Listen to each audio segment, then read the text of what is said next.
Thank you, Nate. And I am very excited to have you guys all join us this morning. It's morning in Colorado. So thank you all for being here. And I'm really excited to introduce the rest of our panel.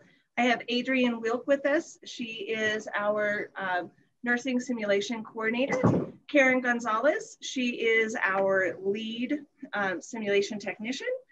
Nicole Renner, who is our project manager, and Cyril Parent, who is our chief technology officer. Good. Our objectives today, we want to describe the requirements for compliance with our NASCL standards of best practices for simulation. We're going to describe the 3 common pitfalls in designing a new simulation space and identify the 3 necessary actions while transitioning. Adrienne's too fast for me. I know. And now I'm going to turn it over to Adrienne. Just a point of clarification. So I was the nursing simulation coordinator throughout the first phase of this project. I have since moved out of state, so I'm no longer there, unfortunately. But so we're just a couple things that we're going to go over today. Obviously, we've already covered our introductions. We're going to do a general overview of the project, talk about those NASCL standards, and then really just get into a discussion of the summary of our lessons learned. We've done a good job of kind of compiling all of the thoughts and successes and maybe some not so successes that we've experienced over the last year. And then Kim will be monitoring the chat. If you have any questions, you don't have to wait until the end of the webinar. We can take them throughout as well. This will be recorded, as Nate mentioned. I know that type is kind of small there, but we did include our email addresses. So if anybody would be interested in reaching out to any or all of us, you do have access to our email addresses on the slide. So just a quick little overview of the project. So it was a $21.5 million project that we took on really to address 2 main goals. The first thing that we wanted to do was help to alleviate some of the healthcare workforce shortages that we had in the Pikes Peak region. It is really a dire need in that area that we put out more healthcare workers, students that are competent and qualified and ready to take on those complex healthcare needs of the patients that we all serve. And the second thing that we wanted to do was to really get all of our health medical disciplines under one roof. That way we can conduct that evidence-based interdisciplinary simulation that we know is so effective for our students to learn and equates to better patient outcomes. So we're going to go over a timeline coming up here, but where we ended up is in Southeast Colorado. It was an existing building that we purchased, approximately 69,000 square feet. About half of that will actually be our simulation space, functional simulation space. It was originally planned to be built in 2 phases. We did get phase 1 accomplished, and that opened in August of 2019. And we had planned for August 2020 to be phase 2 and then COVID. So we have phase 2 on hold currently, but phase 1 is still up and running and functioning, which includes predominantly nursing simulation space as well as EMS simulation space. So for the project timeline, as Adrienne said, we've kind of gone through a number of iterations for this building. I think it was a desire of the Health and Sciences Department to bring this interdisciplinary simulation lab online. Originally, back in October 2017, the college had looked at leasing a space in a building that was close to our northern campus, just for proximity and sharing parking and things like that. Pretty quickly, we found out that the needs and wants of the program directors were not going to fit into this space, dubbed Victory Ridge for the building that was already there. And I would say about 9 months later, we moved on, realizing that it would have been a very expensive venture for a space that ultimately we weren't going to own and couldn't capitalize on in the future.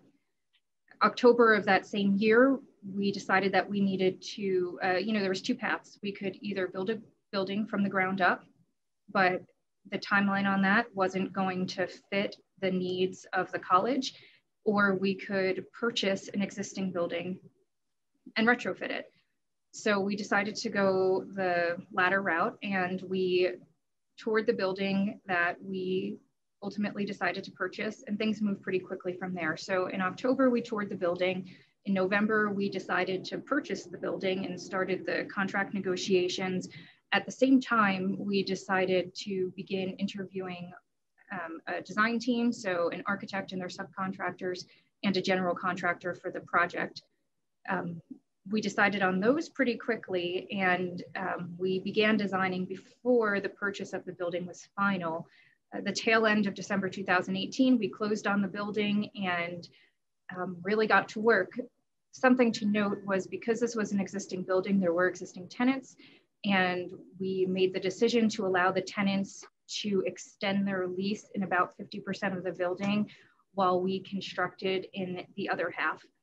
That following May, all of the plans were complete. This, I guess, was about the same time that school was letting out, and we began construction. We had the desire to open this first phase of the building by the end of the summer, which would have been August 25th. About a week before that, our occupants of the building moved out. And then the day before classes, we got our certificate of occupancy, moved in, and everything began, 100% no problems. So we had a very truncated timeline, and we made it work. Yeah, I think that timeline is definitely that point. The first lesson learned: don't do that timeline. That's definitely the first takeaway. So as Nicole mentioned, we first started off looking at a leased space. So at that top floor plan that you see there, that's about 24,000 square foot floor of an existing building that we were looking at leasing and kind of making it our own. So when you started the design process, we began by looking at what does the square footage need? And we kind of blocked off what we thought our eventual square footage would be. Moving down to the second stage, you can see we started fleshing it out a little bit clearer, started adding rooms and walls, seating, furnishings, that sort of thing. And as Nicole mentioned, we very quickly realized that it just was not going to be enough space to get all the different disciplines in there that we were looking for. So we moved to our existing building that we have now. This is the first floor of our CHESS building, as we call it, the Center for Healthcare Education and Simulation. And I'm going to go over a couple things, but first I just want to go over all the different disciplines that are there. So we do have EMS, we have nursing, pharmacy technology, dental assisting, medical office assisting, and our surge tech program. So we have several disciplines that are there and will be there under one roof once phase 2 is completed. I'm going to use my cursor here. Hopefully you can see it. The blue color, that is our nursing specific area. And I say nursing specific. The intention, it was built to have the highest fidelity to look for the spaces that discipline needs. But all of our spaces were also designed to have utility for different disciplines. That way, if EMS wanted to come in and use our wards, they could, or use the rooms for their simulations, they could. So while we do have them kind of sectioned off by discipline, they can all serve multiple functions and purposes. So within the nursing space, we have 12 private patient rooms. These are all fully functional, high fidelity spaces with audiovisual capture systems. We also have 2 6-bed nursing wards. They are very large. They can simulate a nursing unit, an inpatient unit, a PACU setting, an emergency department. Again, they're very multi-purpose. We do have a nursing fundamentals skills lab with 4 additional private rooms within that lab that can, again, serve as overflow simulation if necessary. On the first floor for EMS, we have their simulated apartment with a control room located right there, as well as an ambulance simulator here. And the other piece, we make good use of our building, is our elevator. So once phase 2 is finished and we have that fully functioning elevator going up and down that we can fit our stretchers in, we'll be able to conduct simulation within the elevator as well.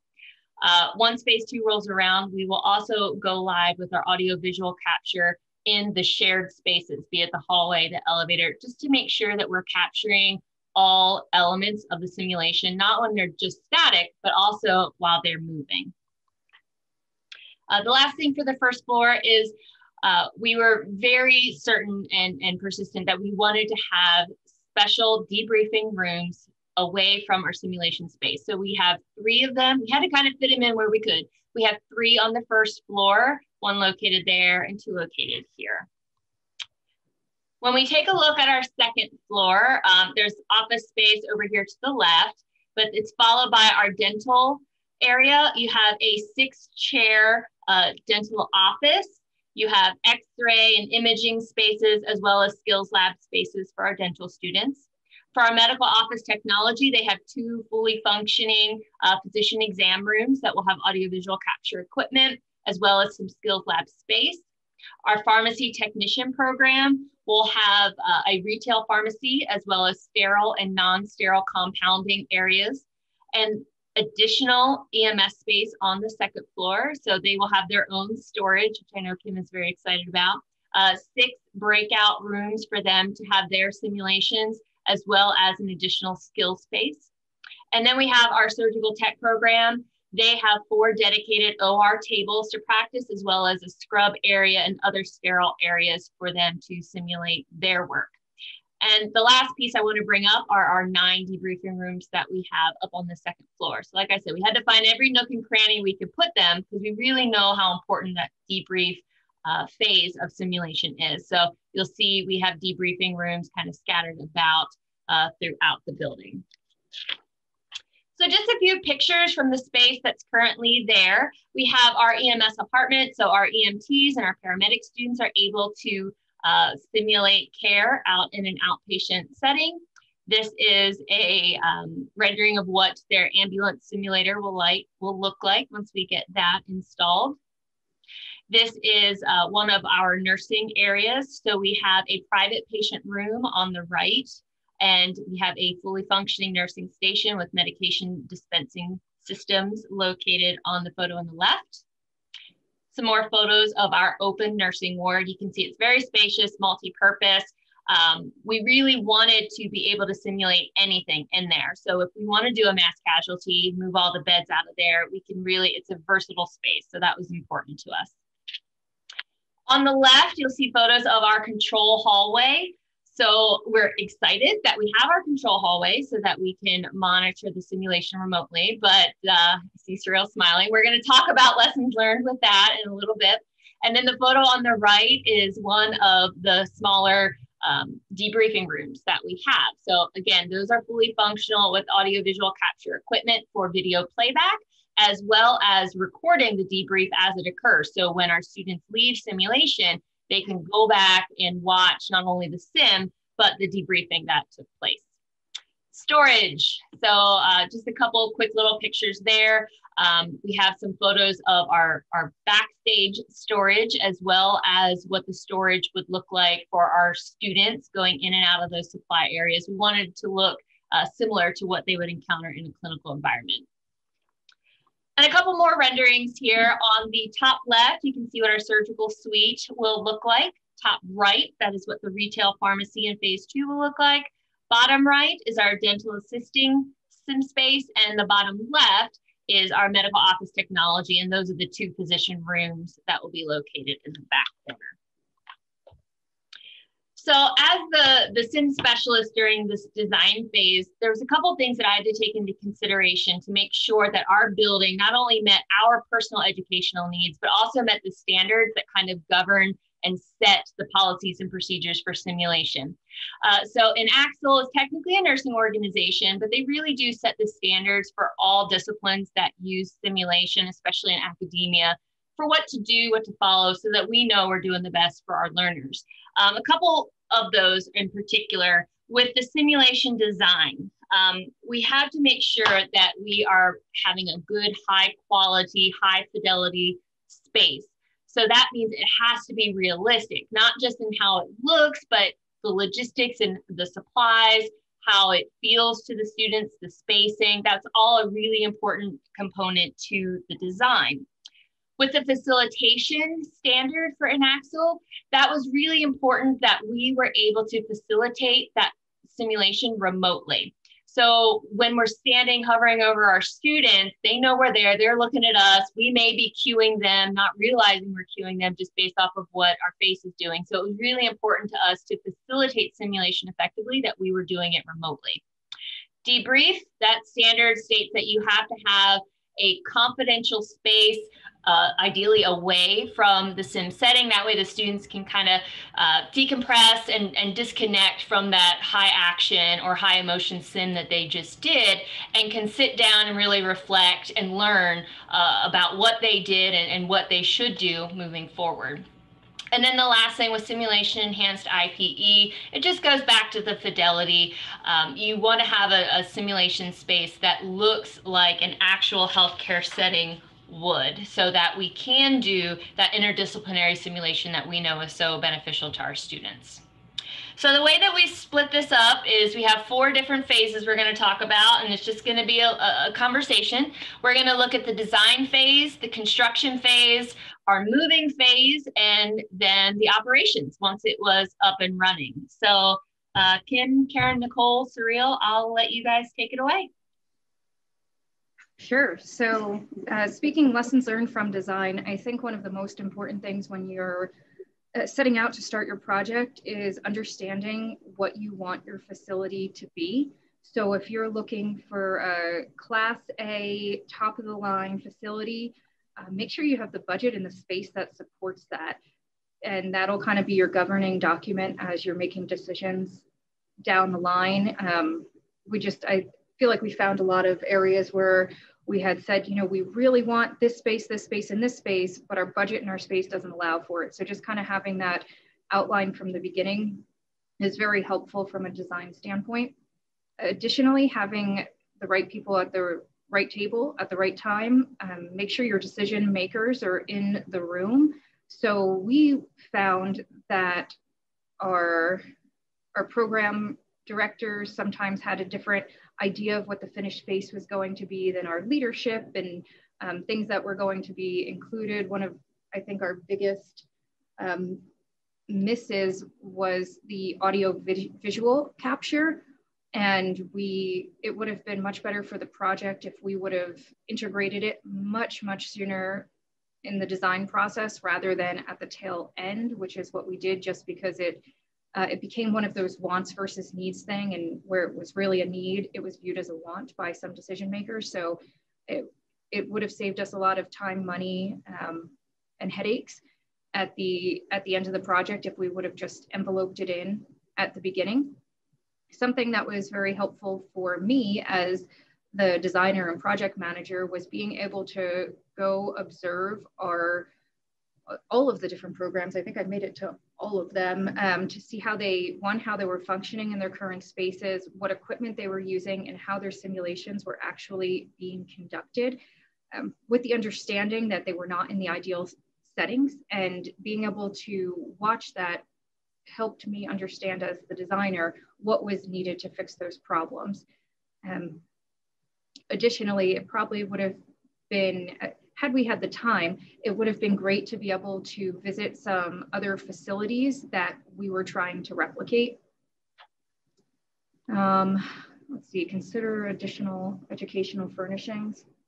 Yeah, one of the disadvantages that EMS specifically has is, unlike nursing that has specific requirements, and nursing has a NASCL and specific requirements for space, with EMS, we don't have that requirement. And so one of the disadvantages that we had going into the design phase is when I'm trying to express the needs that we have for breakout rooms or an apartment or a simulated ambulance, it's pretty easy to cut our space because I don't have any accreditation requirements that say I have to have this much space for simulation. I have requirements that say I have to have a 6-to-1 ratio for instructor to students in Colorado, but not a space requirement. So that was a challenge. One of the things with our educational furnishings was when we were talking about our classrooms, we wanted to make the classrooms as versatile as possible, just like we made our spaces as versatile as possible. So the classrooms we tried to make so that if we needed to fold up the tables, we could fold the tables and use that as a breakout room or simulated space also. So that was definitely something that was important. And the office space, I was just gonna say, we weren't sure exactly what the previous tenants were gonna take. What they said was different than what actually happened. And I know Nicole and her folks ordered office furniture that we ended up not needing. So then we had a surplus of that couldn't be returned, and they had to find something to do with it. So that was an unexpected occurrence that happened. Cyril, what about on your end? Yeah, so I just want to reinforce what Nicole said about having the right people at the table at the right time. We were, due to the compressed timeline, it was unfortunate that we brought in our AV company, Beeline, not at the very beginning. And I think by the time we involved them, most of the design documents and possibly some of the construction documents were already established with the cabling plan for data and all that. So we had to overlay their design on top of what was already there. And in the end, it turned out that either we had insufficient drops in the location to be able to attach their AV equipment, or the drops were in the wrong location. They were in the wall instead of the ceiling or something like that. So definitely, if you can, choose your AV company ahead of time and have them talk with the architects instead of you being in the middle and try to relay information between the two entities. So that was lesson learned number one for me. Number two, this is definitely outside of my wheelhouse. This was the first simulation that we built. We've had a small sim center on our other campus for the longest time, but nothing to that scale. So if you have the opportunity to either attend some of the webinars like we're doing right now on lessons learned from other schools, or even better, go and visit physically some of the sim centers and see what they've done and what they've done right and what they've done wrong. One major oops on my side is not understanding all the equipment that was required, for example, in the control hallway. If Adrienne wants to go back a few slides to show you, I think she showed you earlier, what a mess it is. From my perspective, that's the photo on the left here on your screen. So we definitely overlooked that one. We had some great nifty wall stand for the equipment, but as you can see, there's a ton more equipment to be able to run the private rooms there. So our nursing instructors and faculty have been rolling in some tables to accommodate, but definitely something we could have picked up, and we have never picked up post phase one on how we're going to do that for phase two, so that they have the real estate to be able to have all that equipment comfortably in the control hallways and outside of the private rooms. Okay. And just tag on to that one more time. It's so important to have the right people at the table. One of the groups that we just didn't really, I don't want to say we didn't think about, but we weren't able to get them to the table as much as we would have liked, was the end users, the students that we were serving, that this was the main place for them and for their education. And we just weren't able to get them to the table in a way that we would have liked to because of the crunch timeline and those rapid fire decisions that had to be made in that capacity. The other thing I learned was a lot about procurement. So because we are a state-funded school, we have to follow certain rules and policies for purchasing things. So having your procurement folks at the table, as well as your philanthropy folks, your foundation, if you have one, having them there at the get-go would have been helpful for us to understand, well, at this dollar amount, it has to go out to bid, and going out to bid can take months. Versus, is this something that a donor wants to purchase for us? So we had to educate ourselves on those rules as well as the timelines, and figure out how that domino effect would affect the rest of the project. Are you ready to move forward, or is there anything else you guys want to talk about on this slide? I do want to talk about something. going back to that control hallway situation, I don't know if this is the time to mention that, but you notice that there are the one-way windows. So an unfortunate thing that happened is that those lights in that control hallway can't be turned off unless you turn off all the other hallway lights in the whole building. So that means our students can see us. So that's not really, that was not ideal. So make sure you think about things like that. And also there are no plugs in that hallway. There are no extra sockets that you can plug anything into. So that was kind of a downfall as well. We would have really liked to have that. And of course, the tables, more space, more sturdy space than like an overbed table that we're using. So make sure you have enough space for all of that equipment. I don't think you can overestimate the amount of plugs that you're going to need. If you think you have that many, add 2 more. But yeah, the lighting was definitely an oversight. It wasn't something that was on. We knew how the windows were supposed to function, but yeah, we didn't think to tell our facilities folks that we need a dimmer on those lights with its own circuit. So that was interesting. And another consideration also is, again, something you can acquire with a site visit or observing sim is the acoustics of a building, the acoustics of a room, and how the AV will interfere with that, work well or not work well. So I think we're going to touch on that a little later on, but I wanted to mention that if you can take that into consideration in the design phase, that helps a lot. Definitely, because when you're recording one room, you can hear the things that are going on in the room next to you. So even for privacy purposes, that's not ideal. But yeah, that would have been a nice thing to take into consideration is the soundproofing. Nicole, do you want to take the lead on the construction?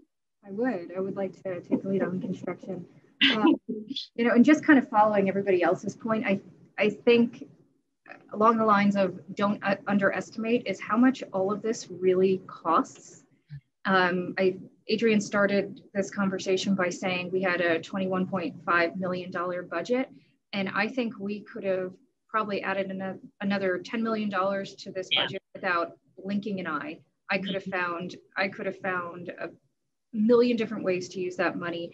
And a lot of these things that we're talking about, the soundproofing, my own personal vendetta, the floors are just polished concrete in the building rather than putting down actual flooring. The outlets, all of that really stemmed from financial decisions. You know, we got to the point where it was this or that, we need to stay within this budget. And I'd also like to add, when we started this project, the intention was to do both phases for the budget that we had. And very quickly, we realized that there was not a chance for us to outfit the building in the manner in which we desired with the budget we had. So you just absolutely cannot underestimate how much all of this costs. But during construction, if you take a look at these photos here, I'm in one of them, and I would like to say this is the first, I pray the last time I've ever been on a construction site in a dress and heels. However, here we are, and there's documented proof. So we decided somewhere along the line, since we did need some additional funding for a lot of stuff, that we were going to throw a fundraiser in an active construction site.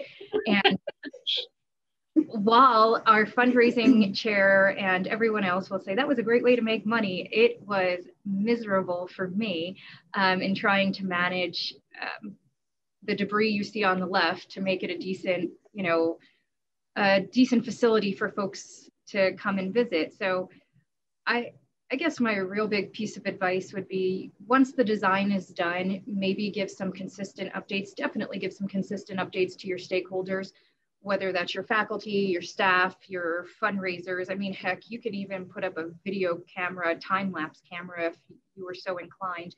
But we found ourselves giving plenty of tours on a regular basis to people who were nervous about what their new work environment was going to look like, or just curious to see what was going on. And we were not in the business of telling people no, because us, the facilities and I guess operations, you know, we're a very customer service friendly group, and we try to really accommodate those requests, but it really hampered our ability to get things done in a timely manner, and really angered the construction team. So stay away from the construction site would be my biggest piece of advice. Secondly, it was really helpful for me to have a point of contact with our stakeholders, so our department heads and our decision makers. So that way, when we had to make a decision very quickly, and often we did, as much as we are collaborative, we were a collaborative group, and it would be really nice to throw it out to the group and talk about it and think about it for a week. We just didn't have that luxury. So it was very important to be able to say, Adrian, I can't put those cabinets there. Is this an acceptable solution? Yes or no? I need the answer in 1 hour. So having those people that you've identified as decision makers to call upon fairly regularly was helpful. Additionally, and I won't speak for you guys, but I think that getting, you know, weekly updates and progress reports hopefully was helpful, so you knew where we were going. And I think everybody was really worried that we weren't going to be able to finish this building on time. I don't think there were many people that believed that it was going to get done. And so I think showing week by week things were actually happening and we were working was hopefully encouraging. It was, and exciting too. And exciting. Okay, good. Another couple of things that we learned was we probably underestimated our storage space requirements in the building. And it's really difficult because you want to maximize your simulation space, your teaching space, your debrief space, your student spaces, but we're restricted. There's only so much space we have. And I think we frequently refer to we can't fit 10 pounds of sugar in a 5-pound sack throughout the process. But I think these folks are pretty short on just looking around. There's storage kind of flanking the walls, and I don't think that was the intention. And safety, since you guys are here, do you want to chat about that a little bit? Or safety of the building, safety of construction?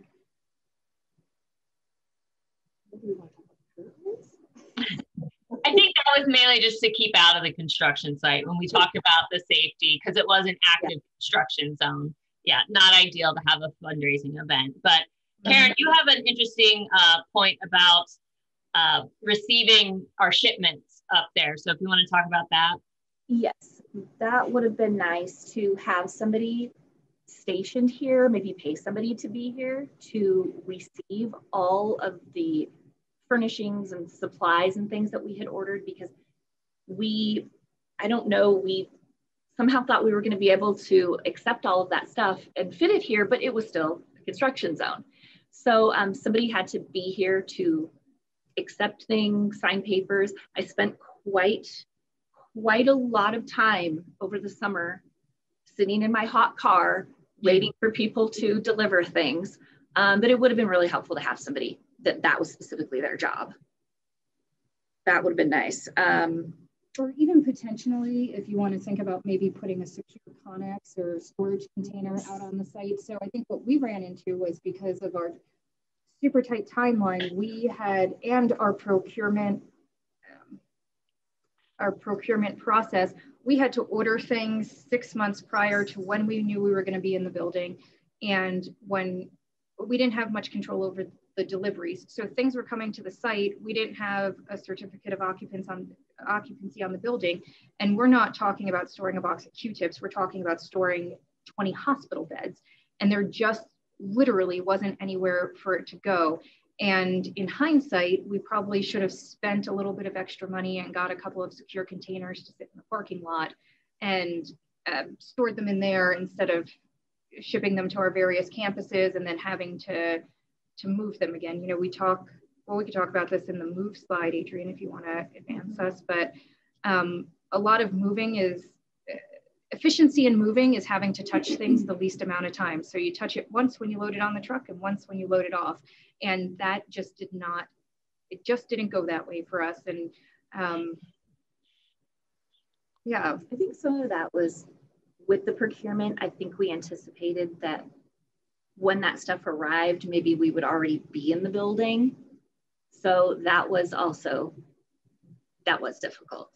Just the timing on that, not realizing some of the stuff with how long or how short it took to send out to bid, because we do have to abide by those rules with the state, just sending things out to bid to certain vendors. I don't think that we realized, like in some cases, how long it was going to take us to get shelving for our storage rooms. So we just had things sitting on the floor. So it's definitely something to think about, is that timing piece.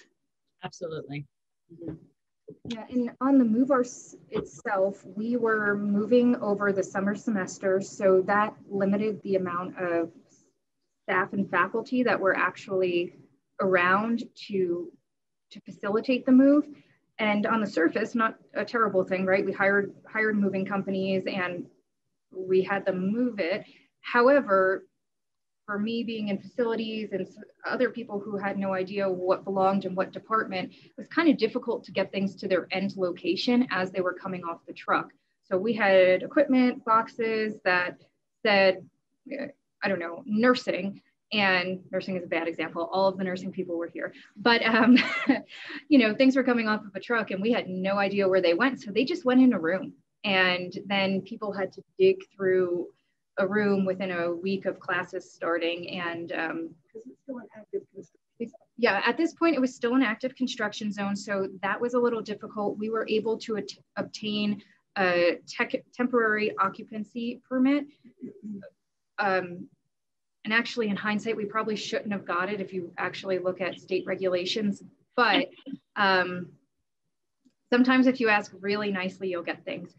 So it was just a really rough turnaround. And also during the move, I think we had a congressman come visit and the governor come visit as we were offloading trucks. And it was still a construction site. So the news channels were here. So in hindsight, you know, maybe give yourselves about 3 to 4 weeks to actually complete a moving process after you've obtained your certificate of occupancy. Another thing that we found was, as we were trying to actually get moving companies to move our goods, a number of people that we had relied upon in the past and even had really extensive relationships with wouldn't do it because of the expense and value of the equipment that we were moving. So we had to go out to bid for something that we would have thought would have taken a couple of weeks to secure.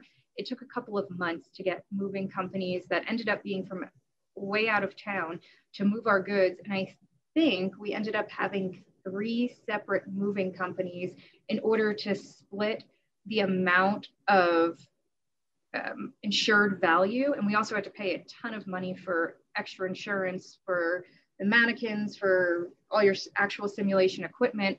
And on top of that, we had to have a certain moving company move our, I'll call them fragile items. So things like needles, your scalpels, and things like that could potentially be dangerous or harmful because other companies wouldn't do it. So that was certainly a lesson learned, that you're not just moving typical household goods or, you know, typical classroom equipment. And I did not foresee needing 3 different moving companies to move it all. And they don't understand how to move it, as is evidenced by that picture. Yeah. $40,000 mannequin right there. Yep. Yes. Yes. And I mean, ideally, I mean, we're all used to strapping our mannequins into the back of our car, taking them where we need to go. We're used to doing that and making that happen. The problem was with this move, that equipment wouldn't have been insured for the move. So would we get in an accident in the mile it took to get from the one campus to the other? That could have been a problem. And just the sheer quantity and the very short timeline that we had to move everything. We couldn't be in our cars going back and forth with all of the mannequins. So we did have to rely on external folks to move that. And for the most part, it went well. And then sometimes we had little mini heart attacks seeing stuff coming off of the back of the truck. But overall, it once we got the logistics figured out, the actual move itself went pretty smooth. But that was a lot of planning. even as difficult as it was once we got on site and trying to touch each box as little as possible, we did a lot of prep work ahead of time, very carefully labeling, inventorying, and for the most part that worked, but there was definitely still some struggle once we got there. All right, the operational piece. So you guys want to talk a little bit about the now what? How are we operating with this? Well, I mean, I did definitely touch on the noise issues that we have and the lighting in that hallway. Also noise issues in where we are now, our hospital ward. We have curtains that are hanging up, but I think what the ceiling is quite a bit taller than what you normally see. Yeah, so the space, the building we bought was an old warehouse space, and there's quite a bit of space, a couple of feet above the acoustical ceiling that was dropped. So because there's no insulation above the acoustical ceiling, it's very easy for the sound to travel. It is, and which is, again, difficult when you are recording, because, I mean, sometimes it's so much so that you can hear students that are at a bed that's curtained in that you're not actually filming. You're filming one across the ward, but you can actually sometimes hear those other students across the way just as well as you can hear what you're recording. So we did find that the curtains that we have are not really appropriate to cancel some of that noise out. We maybe need something that's more like a curtain that you would use in a theater or something, just something thicker. That would have been more ideal to use. Let's see. Well, we don't really have the space that we need for COVID-19. That, I mean, we of course did not anticipate that that was going to happen, but now looking at our private rooms and such, we don't really have the space to have enough students in there for our simulations. Like if we wanted to have 6 people in there, we really can't. We really can only have 4. But of course, that's not something that we anticipated. And we also currently have our debrief rooms just completely shut down because there's not enough space in there to have students to do the debrief. Again, didn't anticipate that, but there really isn't enough space in there. So we actually have space that we're not able to use right now. Okay, what about your end with AT or AV and IT? Pretty much what they said, really, what we've said before, the furniture aspect, the soundproofing aspect. As far as the system itself, we've opted for a cloud-only solution from Beeline because we started fresh, and that's our approach now, is to look at cloud first whenever we implement a system. You know, all systems have their ups and downs, and pros and cons, but I think that it was a good system, and we're looking at continuing with phase 2. So can you tell, for folks like me that didn't know the term on-prem, you talk about cloud. Oh, yeah, sorry. I had to learn what on-prem meant. Sure. On-premise. So there's 2 ways to deliver services in these days. Either you have a ton of equipment, servers, switches, and all that on site in a server room somewhere that is air conditioned and it's got some UPSs for power, for backup, and all that stuff. So that's kind of the traditional model of doing computing or delivering IT services.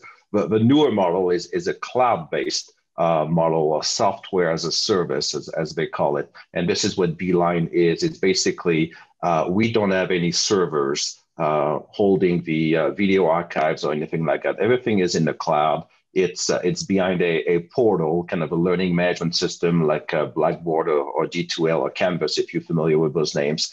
And the students and the faculty log into that portal and set up the simulations, and students can go back later and review the recordings and all that. So the only real equipment that we have on campus or on-prem is the actual AV, the cameras, the microphones, and things like that.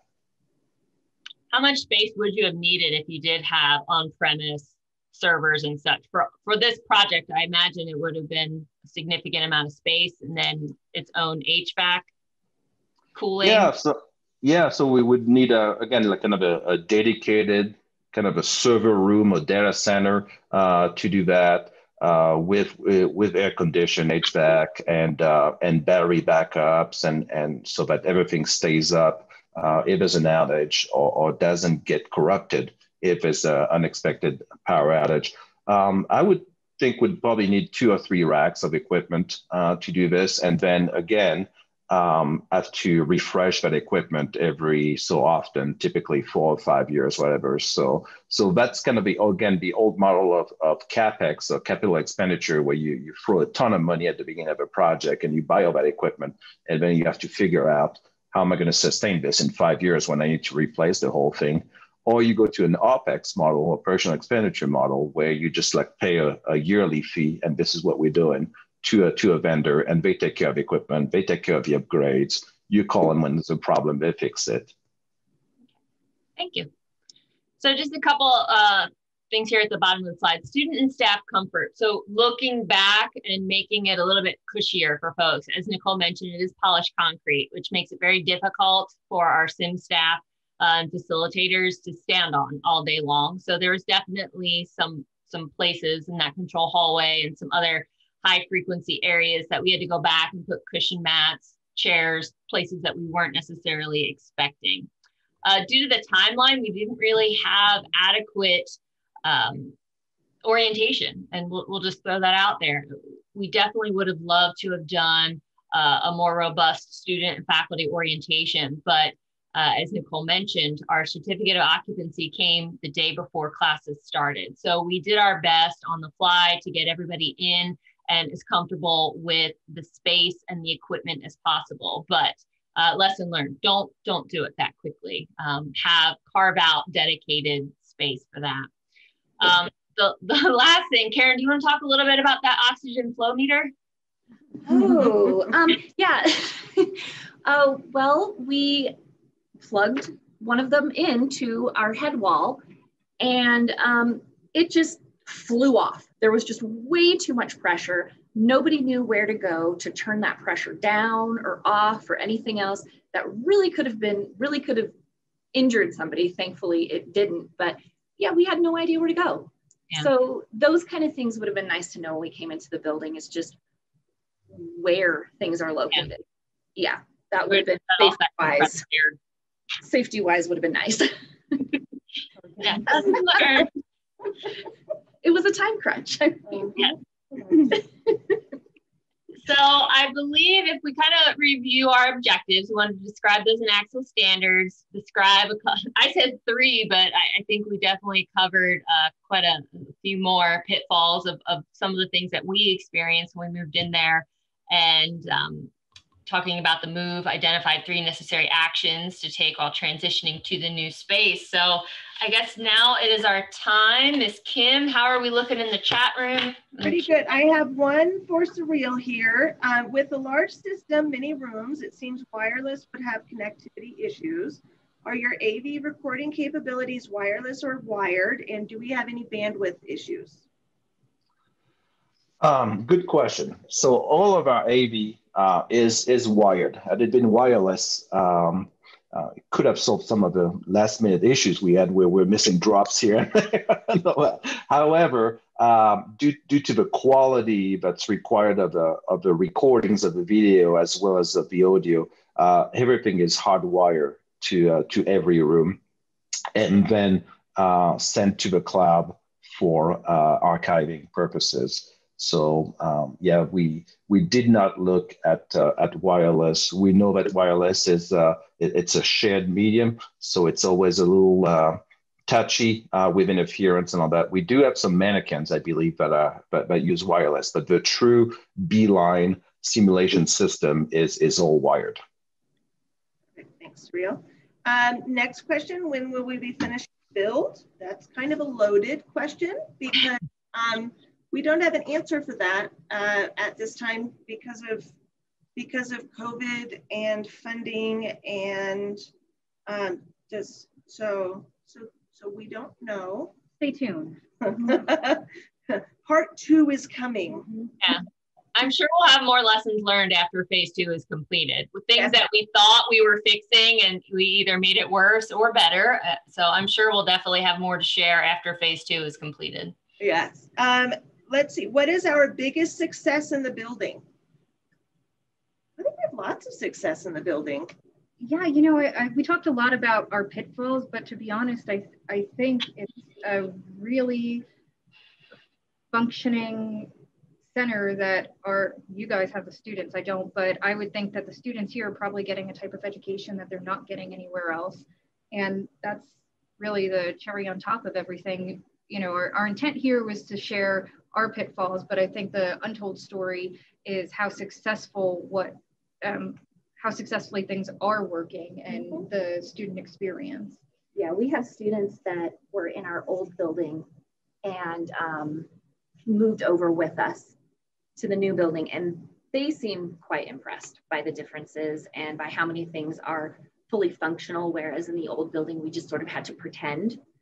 So I think that's been a huge success for us, just the students being so impressed and really enjoying it.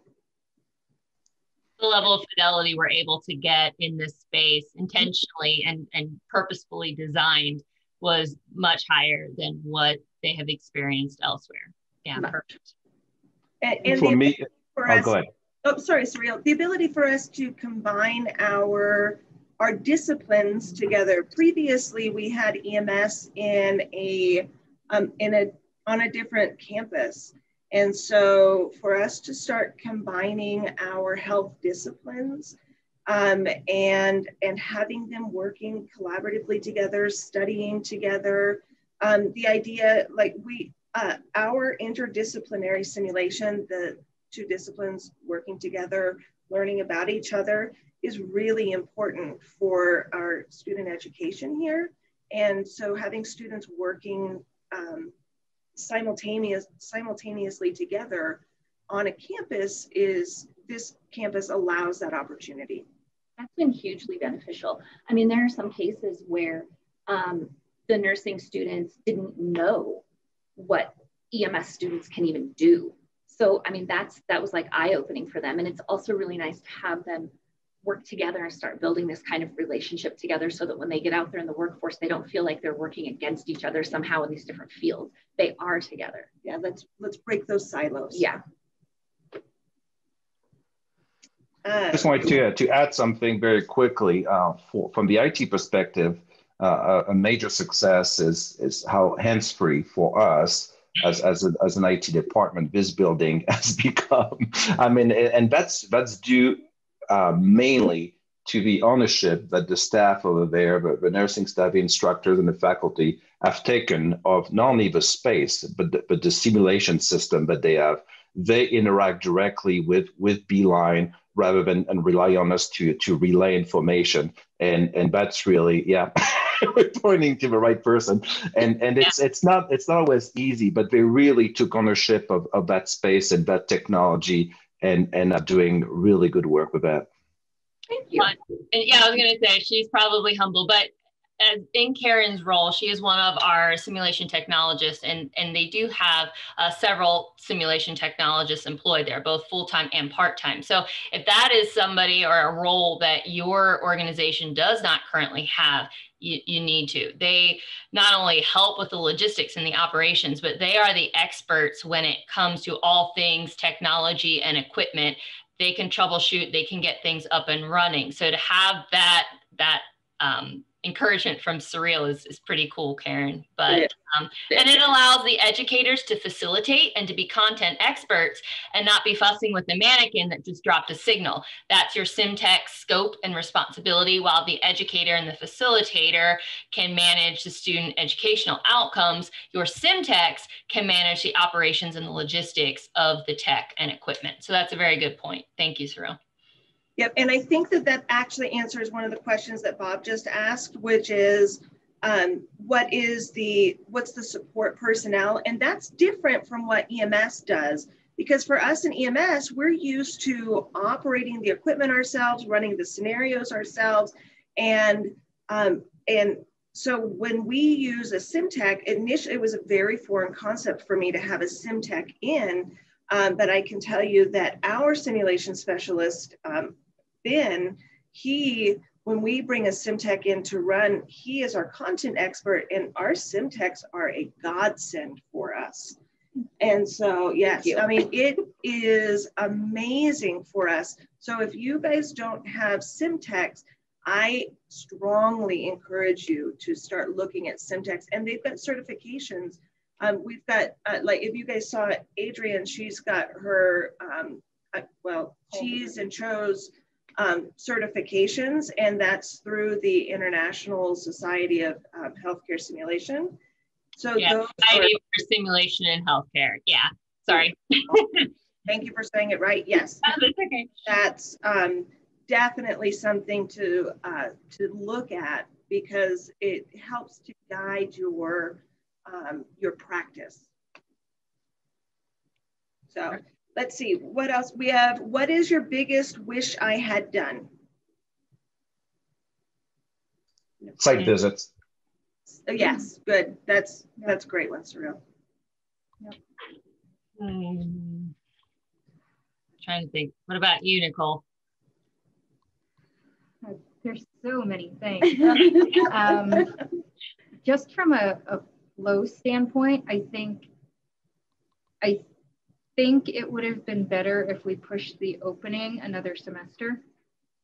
Just in terms of time, I can't stress that enough, that time is really crucial to make good decisions. And I think because of the time factor, we probably made some bad decisions that cost us money.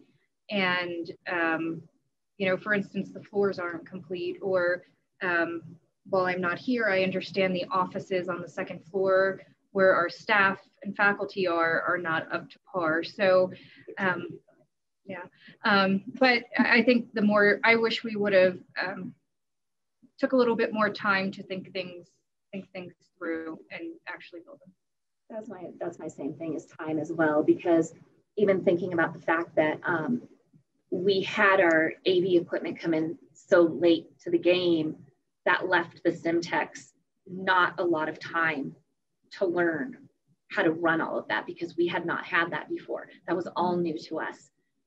So it was a little stressful to kind of be thrown in there and be trying to run a sim and going, am I even running this right? Do I have the right camera on? Do I have the sound on? I would have liked a little bit more time to just have the training on that, to feel a little bit more confident coming into the semester. I agree. And one of the comments here is about moving, and we have other faculty that are still required to move, and we did the same thing. We moved from one campus. EMS was on their own campus, and then moved to this campus. And we actually were in a Connex over the summer. We were required to pack our own stuff. It got moved, but then we obviously had to unpack our own stuff, and that is more than a week to do that would have been very nice. Nate, I see we're at noon. Are we good to keep answering questions, or how should we proceed? Absolutely, we have plenty of time. I did just send a link for those, if anyone has to run off right now. You can go ahead and follow that link to register for your CEU, but yeah, no time limit whatsoever. I'm happy to stay here as long as we want to keep answering questions. Excellent. Okay. Thanks so much, Nate. We really appreciate you. I really appreciate all of your honesty and transparency. I think that this giving us a window into this process is going to be really beneficial for a lot of people that are about to undertake possibly huge projects like this. Sure. And we're always happy to answer any questions that anybody has. Absolutely. Do we still have more that you want to go ahead and discuss? Questions?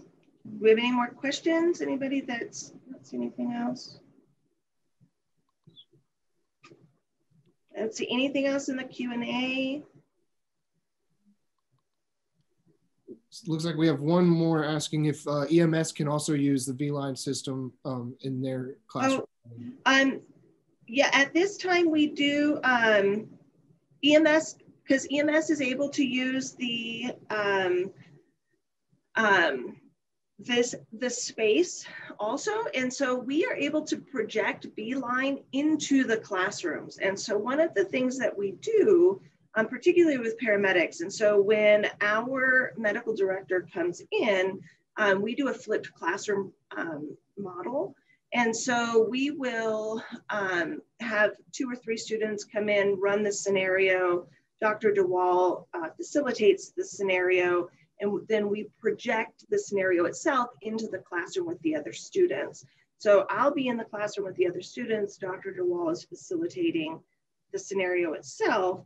And so, and then we debrief. So we don't actually use, specifically when Dr. DeWall is here, we don't use the preferred ANASCL standard of debrief, because we'll take the students from the scenario and then debrief as a large group. But we do use the principles of active learning. And so, and it's great to have that, the Beeline, because we can watch as it's happening. So that's, which is different from our previous campus, where I would just use cameras that I compulsively buy off of Amazon to stream into other rooms. And obviously the bandwidth is a big issue there. Let's see. Each discipline kind of MacGyvered their own. I mean, like you had your cameras you bought off Amazon. I mean, in nursing, I took $150 webcams, connected it to a baby monitor bracket, and duct taped it to an IV pole. And that was our AV solution until we moved. These folks are doing too, I suspect. Yeah. that make it work. Exactly. Everybody MacGyvers. Do you have a group of mentors for the greater group? Philip, I'm not sure I understand what you're asking. The society on SIM is a great option, but as a mentor group. And you know, I think additionally in-house there were a few people who were much more up on the cutting edge of things than others. So Adrienne brought to us a lot of the simulation information that she had gathered just through research. And Karen, you are our SimTech expert, and you know, we kind of had residential subject matter experts in each of the particular disciplines. So it probably, Philip, because we didn't have a larger group that we could go to and say, how did you all do this? It was more of everyone going out, doing their own research, and even our design team trying to find schools or other facilities that may have had EMS rooms set up because we couldn't find any, and saying, how is this working? Is it efficient? What were your lessons learned? And then trying to apply them internally. And we're open to answering questions. I mean, if you're looking for that informal mentorship, I mean, we had that, you know, I had that with folks that I would reach out to and say, hey, what are your thoughts on this? So by all means, I know one of the first slides had our email addresses. So if you have specific questions or want to just kind of touch base and have some assistance going through that process, we're all open to that.